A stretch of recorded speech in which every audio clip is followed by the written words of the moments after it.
কালো ঠোঁটকে কিন্তু তোমরা গোলাপি করে নিতে পারো, এবং যাদের ঠোঁট ফেটে গিয়েছে, রুক্ষ সূক্ষ্ম ঠোঁটকে কিন্তু তোমরা অনেক বেশি পিঙ্ক এবং অনেক বেশি কোমল করে তুলতে পারো। যাদের ঠোঁট ফেটে রক্ত বেরোচ্ছে, অনেক ব্যথা, তারাও কিন্তু এই রেমেডিটা ব্যবহার করলে খুব ভালো রেজাল্ট পাবে। হ্যাঁ বন্ধুরা, আজকে ভীষণ সহজভাবে তোমাদের একটা লিপস কেয়ার ভিডিও আমি শেয়ার করব, যেটা কিন্তু ভীষণ হেল্পফুল হতে চলেছে তোমাদের জন্য।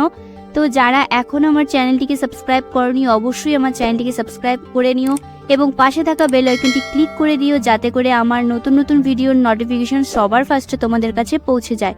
তো চলো এখন স্টেপ বাই স্টেপ আমি তোমাদের রেমেডিটা করে দেখিয়ে দিচ্ছি। তো অবশ্যই কিন্তু কেউ স্কিপ করে দেখবে না।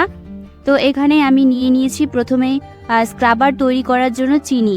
তো চিনি এখানে নর্মালি যে চিনিটা তোমরা ব্যবহার করো সেটা নিলেই হয়ে যাবে, এটা কিন্তু গুঁড়ো করার কোনো প্রয়োজন নেই। এই চিনির মধ্যে আমাদের নিয়ে নিতে হবে কোকোনাট অয়েল। এখানে কিন্তু আমি হাফ চামচের মতো চিনি নিয়েছি এবং এখানে কয়েক ফোঁটা মতো নারকেল তেল দিয়ে দিব। তো এরপরে আমাদের নিয়ে নিতে হবে লেবু। তো এখানে তোমরা যদি পাতি লেবুটা নিয়ে নিতে পারো তাহলে কিন্তু বেশি ভালো হয়। আমার কাছে পাতি লেবুটা ছিল না বলে কিন্তু আমি এইভাবে লেবুটা কেটে নিয়েছি। এইভাবে লেবুটাকে কিন্তু তোমাদের চিনির মধ্যে ভালো করে ডিপ করতে হবে, যাতে লেবুর গায়ে ভালোভাবে চিনিটা লেগে যায়। তো এটি আমি কিন্তু রেখে দেব সাইডে। এরপরে কিন্তু আমাদের আরেকটি স্টেপ করতে হবে। তো এখানে আমরা খুব ভালো করে ঠোঁটটাকে কিন্তু ক্লিন করে নেব। তো ক্লিন করার জন্য আমি এখানে ব্যবহার করছি কাঁচা দুধ। অবশ্যই কাঁচা দুধটাই ব্যবহার করবে। কাঁচা দুধ কিন্তু খুব ভালো একটা ক্লিনজার। কাঁচা দুধের মধ্যে কিন্তু এক্সফোলিয়েটিং এবং হাইড্রেটিং এজেন্ট থাকে। এটি কিন্তু আমাদের সেলসগুলোকে, মানে মরা চামড়াগুলোকে কিন্তু খুব ভালোভাবে পরিষ্কার করে। তো প্রথমেই আমাদের একটি তুলোর সাহায্যে কিন্তু খুব ভালো করে দুধের মধ্যে ডিপ করে তারপর এইভাবে চিপে বাকি অংশটা বের করে দিয়ে কিন্তু খুব ভালো করে তোমাদের রাব করে নিতে হবে। এইভাবে কিন্তু দু একবার তোমরা করবে, দেখবে কিন্তু প্রথম অ্যাপ্লিকেশনেই কিন্তু ঠোঁটটা অনেক বেশি নরম এবং সফট হয়ে যাবে। তো এরপরে আমরা স্ক্রাবারটা ব্যবহার করব। তো সপ্তাহে একদিন করে অবশ্যই কিন্তু লিপ কেয়ারটা তোমরা করবে। এতে কিন্তু আমাদের ঠোঁট ভালো থাকবে।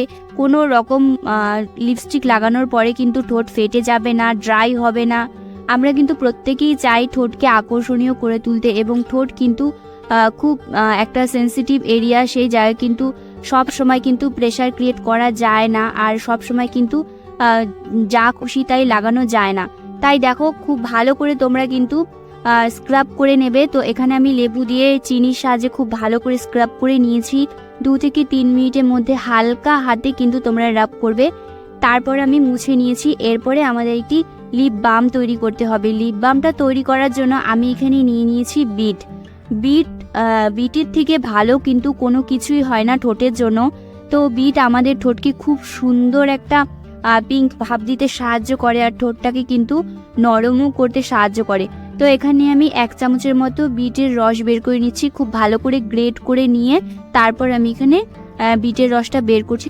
যেহেতু আমি এখানে অল্প পরিমাণ লিপ বামটা তৈরি করব, সেক্ষেত্রে কিন্তু আমি কোনো ব্লেন্ডার ব্যবহার করিনি। তোমরা যদি বেশি করে লিপ বামটা তৈরি করো সেক্ষেত্রে কিন্তু খুব ভালো করে বিট ছোট ছোট টুকরো করে কেটে তারপর তোমরা ব্লেন্ড করে নেবে এবং পর্যাপ্ত পরিমাণে বিট রসটা বের করে নেবে। এরপরে তোমাদের এই প্রসেসটা করতে হবে।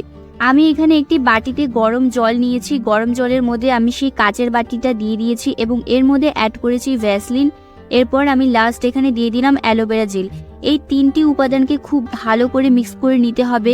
ভ্যাসলিন আমাদের ঠোঁটের জন্য কতটা উপকারী সেটা তো তোমরা প্রত্যেকেই জানো। শুধু আমাদের ঠোঁটের জন্য বলবো না, আমাদের স্কিনের জন্য কিন্তু ভীষণ উপকারী। আর অ্যালোভেরা জেল দেওয়াতে কিন্তু এটা একটা জেল টাইপের তৈরি হবে। এই লিপ বামটা কিন্তু তোমরা গরম জলে ডাবল বয়েলিং প্রসেসে তোমাদের এটা করতে হবে। দেখো এটা কিন্তু খুব ভালোভাবে মেল্ট হয়ে গিয়েছে। এটা আমি এখন একটি কাচের পাত্রে এটা রেখে দেব। তো এরকম ছোট কাচের জারের মধ্যে তোমরা এটা ভরে রেখে দেবে। এটা কিন্তু অবশ্যই ফ্রিজে রাখতে হবে। বন্ধুরা, এই লিপ বামটা কিন্তু তোমরা 1 সপ্তাহ পর্যন্ত ব্যবহার করতে পারবে। এটা ভীষণ ভালো, তোমরা কিন্তু প্রত্যেক দিন ব্যবহার করবে। যারা অনেক বেশি ঠোঁটের সমস্যায় ভুগছো, ঠোঁট ফেটে যাচ্ছে এবং ড্রাই হয়ে যাচ্ছে, তারা কিন্তু একবার এই স্টেপ বাই স্টেপ প্রসেসটা তোমরা করে দেখো। আমি আবারও তোমাদের বলেছি, প্রথমে খুব ভালো করে কাঁচা দুধ দিয়ে ক্লিন করে নেবে। তারপর কিন্তু তোমরা ঠোঁটটাকে স্ক্রাব করে নেবে। স্ক্রাবার করার ফলে কিন্তু আমাদের সমস্ত ডেড সেলগুলো উঠে যাবে এবং আমাদের ঠোঁটটা কিন্তু ভেতর থেকে কোমল হয়ে যাবে। কারণ ডেড সেলের লেয়ার যখন আমাদের ঠোঁটের মধ্যে পড়ে যায় তখন কিন্তু ঠোঁটটা ভীষণ বাজে লাগে, কালো হয়ে থাকে এবং ঠোঁটটা কিন্তু ফেটে যায়। ঠোঁট ফেটে কিন্তু রক্ত বের হয়, এতে কিন্তু খুবই খারাপ লাগে, কেউ কিন্তু আমরা এটা চাই না। তো এইভাবে দেখো আমি কিন্তু লিপ বামটা তৈরি করে নিয়েছি। এখন বাটির মধ্যে যেটুকু লেগেছিল সেটা কিন্তু আমি তোমাদের ঠোঁটে অ্যাপ্লাই করে দেখিয়ে দিচ্ছি। দেখো ঠোঁটে দেওয়ার সাথে সাথে কিন্তু তোমাদের একটু ম্যাসাজ করে নিতে হবে হালকা হাতে, কোনো রকম প্রেশার দেবে না। হালকা হাতে ম্যাসাজ করে নিয়ে তারপর কিন্তু একটি মোটা লেয়ার লাগিয়ে রেখে দেবে সারা রাতের জন্য। তোমরা কিন্তু এটা রাতের বেলা যদি লাগাও সেক্ষেত্রেও খুব ভালো রেজাল্ট পাবে। তো দেখো আজকের এই ভিডিওটি তোমাদের কেমন লাগলো সেটা অবশ্যই আমাকে কমেন্টে জানাও।